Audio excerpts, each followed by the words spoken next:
Hi, I'm Mark Barsamian with the Ohio University Math Department. In this video, I'll conclude my discussion of section 5.3. I'll be discussing consequences of the angle measure axiom 2, the angle construction axiom. In particular, I'll be discussing perpendicularity, and I'll be discussing angle bisectors and congruent angles. This video is produced for Ohio University Math 3110-5110 College Geometry. The corresponding reading is from section 5.3 in the book Geometry: A Metric Approach with Models by Millman and Parker. The corresponding homework for this video and the previous video is this rather large collection of exercises from section 5.3. A number of these are difficult exercises. There are some proofs, there are some computational exercises. This is a major homework assignment. As I said, I'll be discussing the consequences of the angle construction axiom, including perpendicularity and angle bisectors. I'll be discussing also angle congruence and some basic theorems about angle congruence. Recall two important results from way back in chapter 3. One is this theorem about existence of points with certain betweenness relationships. Given two distinct points in a metric geometry, this theorem tells us that there exist two more points with particular betweenness relationships. Another theorem is a theorem that was not stated as a theorem in the exposition of the book, but it was discussed in exercise 3.3, number 12. It is about the existence and uniqueness of the midpoint of a segment. So given two distinct points in a metric geometry, this theorem says there exists exactly one midpoint for that segment. And recall from section 4.1 the definition of the plane separation axiom, terminology about half-planes, and three axioms that describe how the half-planes behave. And recall that plane separation axioms 2 and 3 can be considered as conditional statements. Here's plane separation axiom 2 written as a conditional statement, and of course plane separation axiom 3 already comes written as a conditional statement. And those conditional statements have contrapositive statements. So we use these things to prove facts about points lying on the same side of a line or on opposite sides of a line. Recall the definition of angle measure from section 5.1. An angle measure, or a protractor, based on r subscript 0, is a function from the set of angles to the real numbers that satisfies these three properties, that is, these axioms of angle measure, 1, 2, and 3. And recall the definition of protractor geometry from section 5.1. A protractor geometry is just simply a past geometry along with an angle measure that works for that past geometry. Now let's recall some topics from video 5.3a. As I said earlier, we're discussing section 5.3 in two videos. The section is titled Perpendicularity and Angle Congruence. Those topics will be taken up in the current video, which is the second of the two videos. But before discussing those topics, we should quickly recall that in the previous video about section 5.3, we discussed some important consequences of the angle measure axiom number 3, the angle addition axiom. The things that we talked about could be sort of described broadly as statements about points in the interior of angles and big and small angle measures. So for instance, there was this unstated corollary. If a point is the interior of an angle, then one can identify a big angle and a small angle. So here's an illustration. Here we have a point shown in the interior of an angle, and here we have an illustration highlighting that we have a big angle and a small angle. So that's a less precise version of the angle addition axiom 3. Now remember that when a theorem has the form of a conditional statement, the contrapositive statement is automatically true and is not a separate theorem. So we have this contrapositive of that unstated corollary, which is automatically true. It's not a separate theorem. If one angle is not smaller than another, then that point D is not in the interior of that angle. Now, as I mentioned in video 5.3a, neither of these things is stated in the book. Now, remember that the converse of a conditional statement does not mean the same thing as the original statement. So when a theorem or axiom has the form of a conditional statement, the converse statement is not automatically true. If the converse statement is true, then it constitutes a separate theorem, and it has to be proved. Well, that's the situation with Theorem 5.3.1. It is the converse of the statement of that unstated corollary.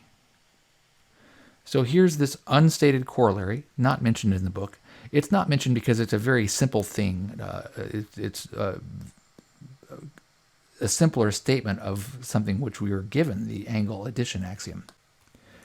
But this statement, the converse statement, is actually difficult to prove. The converse statement is the following. Theorem 5.3.1 says the following.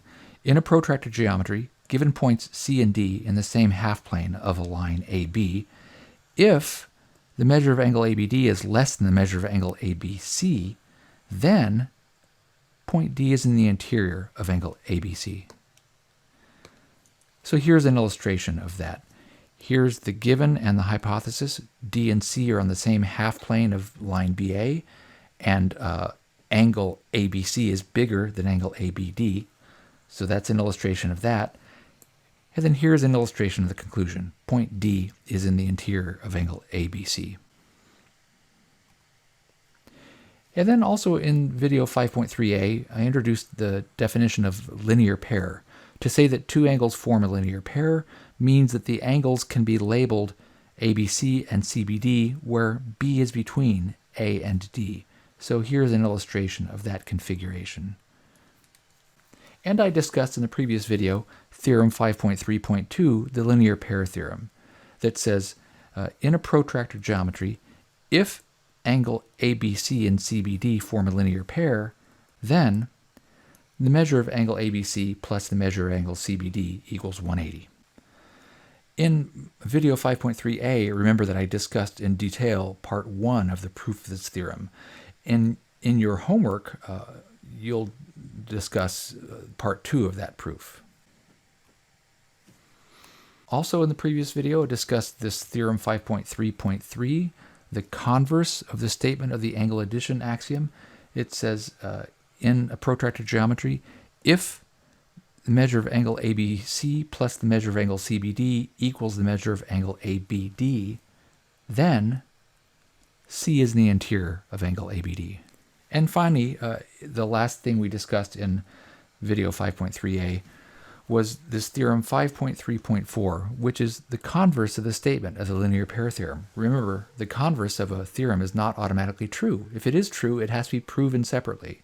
So here's this theorem. It says, if angle ABC and angle CBD have this property that their angle measures add up to 180, then they must be a linear pair.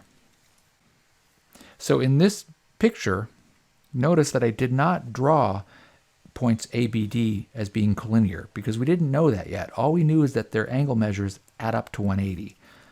The point of this theorem is that one can prove that those points are collinear, and so then we can finally draw this drawing that looks right.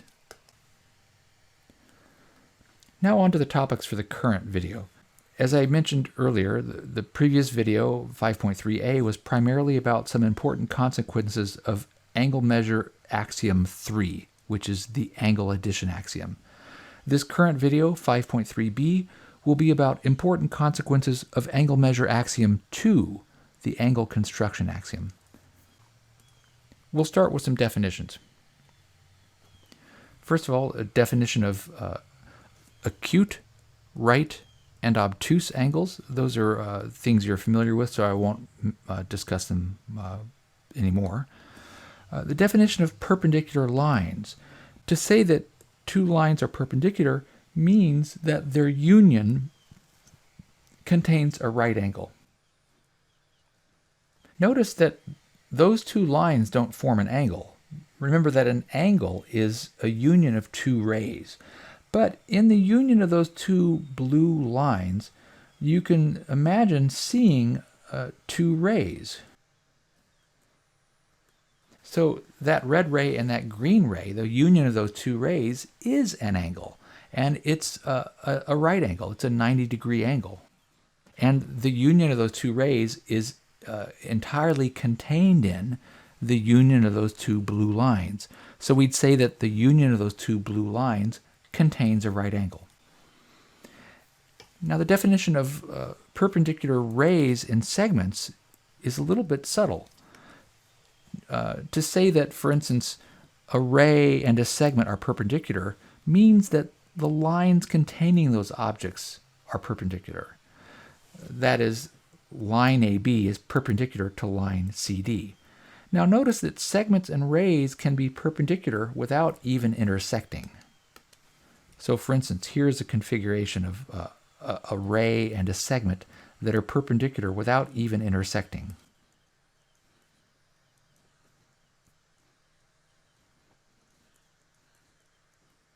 So here's a ray AB and a segment CD that are perpendicular, even though they don't actually intersect.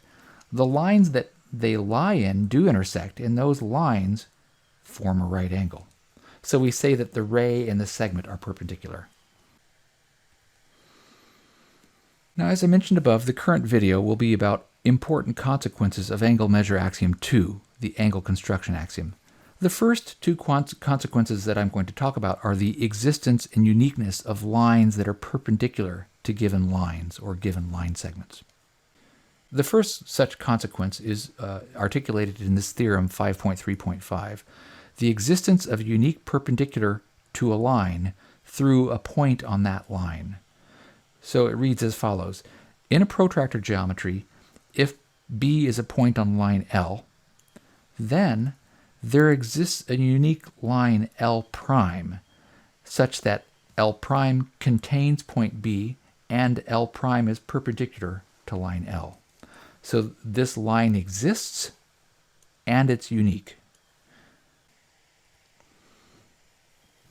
So let's go through a proof of this. So notice the proof structure. We start with the given. Suppose that B is a point on a line in a protractor geometry. Well, part one is to prove that a perpendicular line exists. So statement 2 says there exists another point on that line L. We can call that point A. Now that is justified by way back in the early part of the course, abstract geometry axiom 2, that says every line contains at least 2 points. Okay, statement 3 says there exist two half-planes associated to line L. We can call them H1 and H2. Well, here's an illustration of that statement. The justification of that is the plane separation axiom that says for every line there exist two half-planes. Statement 4 says there exists a ray BC with C in half-plane 1 such that the measure of angle ABC equals 90. Now here's an illustration of that. I show that ray BC and show that it makes an angle of 90, and I show that point C is in half-plane 1. Now what's the justification of this? Well, the justification is angle measurement axiom 2, the angle construction axiom. Remember, this video is about consequences of that axiom. And we're using the existence part of the axiom. Now remember how that axiom looks. The angle measure axiom 2 says if all this stuff is true, then you're allowed to say this. So we have said this. Our justification is this axiom, but to use the axiom, you've got to explain clearly how that green given stuff is really true in the current situation. So we have to identify our given ray. Well, here is our given ray, BA. We have to identify our half-plane. Well, in the current situation, the half-plane is half-plane H1. And we have to identify the given number. Well, the given number in our current situation is the number 90. And we have to point out that that number does have the property that it's greater than 0 and less than 180. So that green stuff is all the given stuff that allow us to use this angle construction axiom, axiom 2. Statement 5 says, define line L prime to be line BC. Then L prime is perpendicular to L. That's by statement 4 in the definition of perpendicular. So we've shown that a perpendicular line exists. Notice it didn't take long. I mean, the first statement of this proof was just the given stuff, and here we are in statement 5. We only needed 4 statements to get to where we've shown that such a line exists.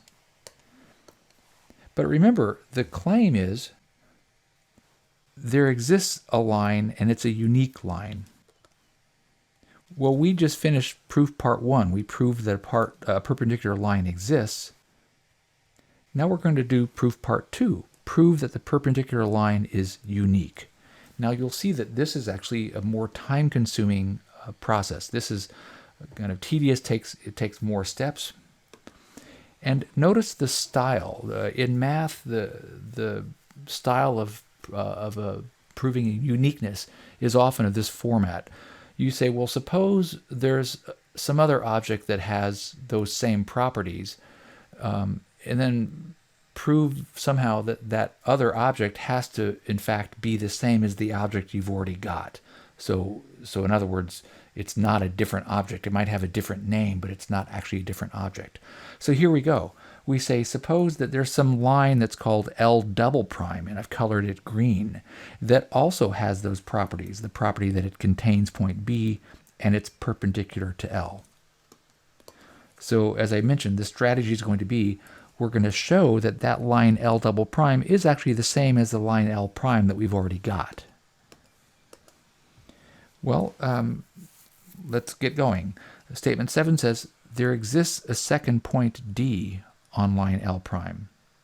There's an illustration of it, and that's using that same abstract geometry axiom 2 that says every line contains at least 2 points. Statement 8 says there exists a point E such that B is between D and E. So there's an illustration of it.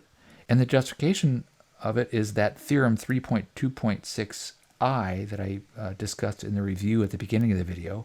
And I have to say how I applied it. I applied it to given points D and B. That theorem part I says there exists a point E out beyond point B that has this between this relationship. Statement 9 says points D and E are on opposite sides of line L, which is line AB. Maybe I should have put that in the illustration. So here's an illustration of that statement. Points D and E are on opposite sides of that line. Now what's the justification? Well, remember that the only way we can justify those kinds of statements is to use those plane separation axioms. And it's always this one, PSA2 contrapositive, that we use to tell us that 2 points are not in the same half plane. Now what do we have to do in order to use that axiom? We have to show somehow that that line L intersects that segment DE at a point that's between D and E. So that's what I do here. I point out that that line does intersect segment DE at this point B that's between D and E, and that's what allows us to say that points D and E are not in the same half plane, using PSA2 contrapositive. Now let's sort of take stock. Let's observe that point D is in half plane H1, and the measure of angle ABD is 90. That's by previous statements. Now statement 11 is the crux of the whole thing. Statement 11 says ray BD must be the same ray as ray BC. Why? Well, it's by the angle measurement axiom 2, again, the angle construction axiom, but this time the uniqueness part of the axiom. Applied how? Well, we're applying it to given ray BA on the edge of half plane H1 and given number 90.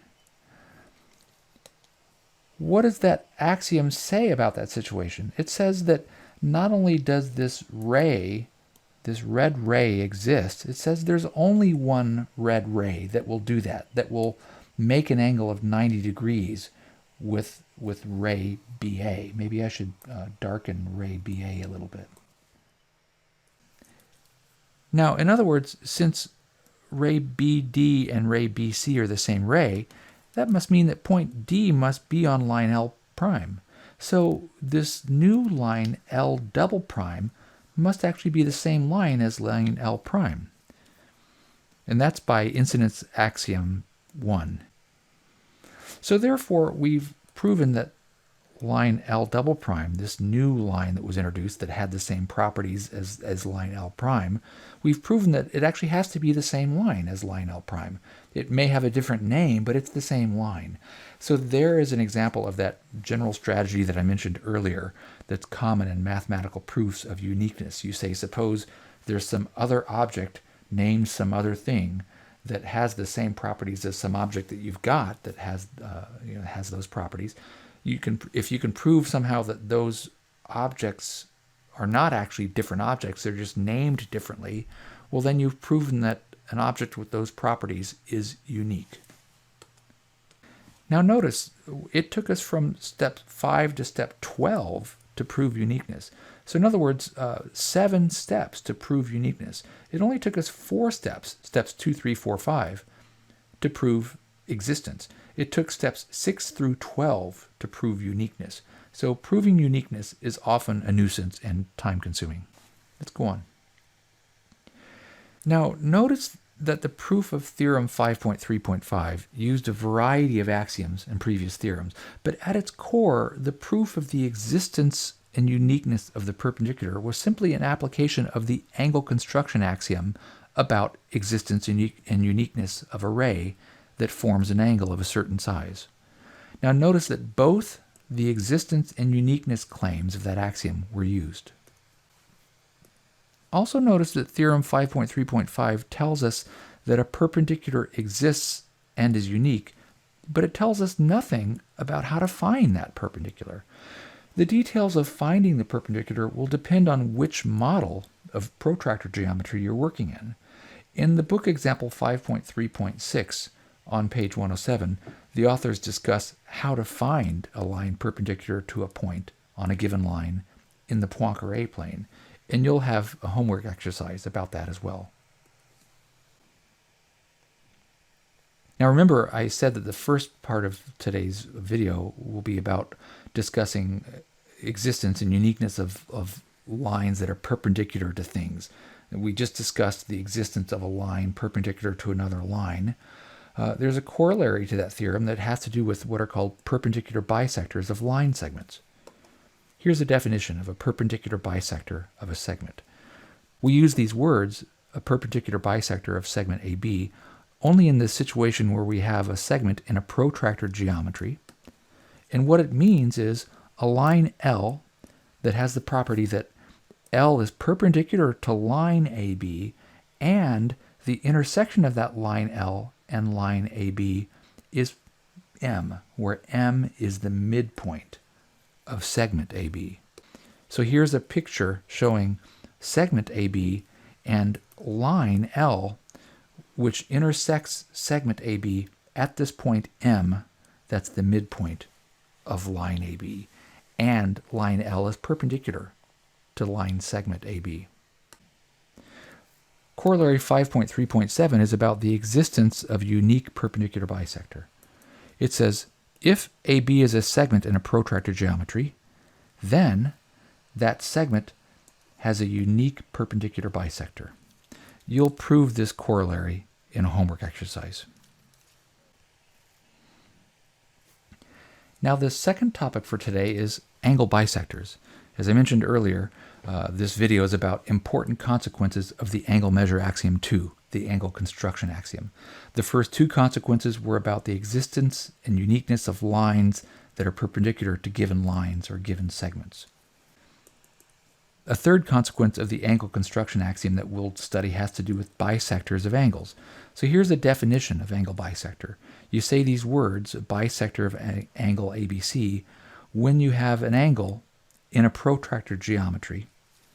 Now remember, you can have angles in geometries that are not protractor geometries, but in an angle that's not a protractor geometry, you don't have a notion of the measure of an angle. So we're only going to talk about angle bisectors in protractor geometries, so that means we're going to be using the idea of the measure of an angle. Now what do they mean, these words, a bisector of an angle? The words a bisector of angle ABC mean this. They mean a ray BD such that D is in the interior of that angle, and that ray creates two angles that have the same measure. So here's an illustration showing a ray BD that is a bisector of angle ABC. It creates these two angles that have equal measure. Theorem 5.3.8 is about the existence of a unique angle bisector. It says, if angle ABC is an angle in a protractor geometry, so there's the configuration, then that angle has a unique angle bisector. So here's a suggested proof strategy. Given an angle, measure the existing angle, and then show that a ray exists that creates an angle whose measure is half as big. And then show that that ray is an angle bisector. Well, now what would that involve? To show that a ray is an angle bisector means you've got to show that the ray goes into the interior of the angle and that the ray creates two angles that have equal measure. And then show that that angle bisector is unique. So that's just a strategy. Now, here are the steps of a proof that follow that strategy outlined above. You'll justify and illustrate the steps in your homework exercise. So here are the steps, and they follow that strategy above. Our final topics for the current video and for section 5.3 involve the concept of angle congruence. Recall that line segments are defined to be congruent if they have the same length. Congruent angles are defined in an analogous way. This symbol, spoken angle ABC is congruent to angle DEF, this symbol is used when we have angles in a protractor geometry, and what it means is those angles have the same measure. In a drawing, congruent angles are marked with tick marks, or with a matching number of tick marks if there's more than one pair of congruent angles. So here's an illustration of two angles that are meant to be interpreted as being congruent. So you'll see that there's a tick mark on the little angle arc. Now our first result involves something that's called vertical angles. I don't actually like the name vertical angles, but it's a common name that everybody seems to be familiar with. So the definition of a vertical pair, I prefer to call them bow tie pair, is this. We say that two angles form a vertical pair, or I say a bow tie pair, if the angles can be labeled ABC and DBE, where B is between A and D, and B is between C and E. So that's an illustration of a pair of vertical angles, or as I prefer to say, bow tie pair. They look like a bow tie. Theorem 5.3.9, the vertical angle theorem, or bow tie angle theorem, says if two angles form a vertical pair, then they're congruent. You'll prove this in a homework exercise. The following theorem is called the angle construction theorem in the book. That name is bad on a couple of counts. For one thing, we already have an axiom called the angle construction axiom, so I don't want to use the same name again. Also, the theorem claims that something exists, so it really ought to be called an existence theorem. For that matter, the angle construction axiom really should be called the angle existence axiom. Furthermore, the proof of the theorem is so short that the theorem really ought to be called a corollary of the angle measurement axiom and the definition of congruent angles. So I'm going to name it that way. So Theorem 5.3.10 is the congruent angle existence theorem, and it's really a corollary. And here's what it says. In a protractor geometry, given an angle ABC, and given a ray ED that lies on the edge of a half-plane H. Given that stuff, there exists a unique ray EF that has these properties. F is in half-plane H, and it creates an angle with ray ED that's an angle congruent to angle ABC. You'll prove this theorem in a homework exercise. Now, it's always daunting to prove something, and this might seem like a major thing to prove, so I've given you a suggested proof strategy on the next page. So the proof strategy is, given that given stuff, an angle, ABC, and a ray ED that's on the edge of a half-plane H, given that stuff, measure the existing angle and call its measure R.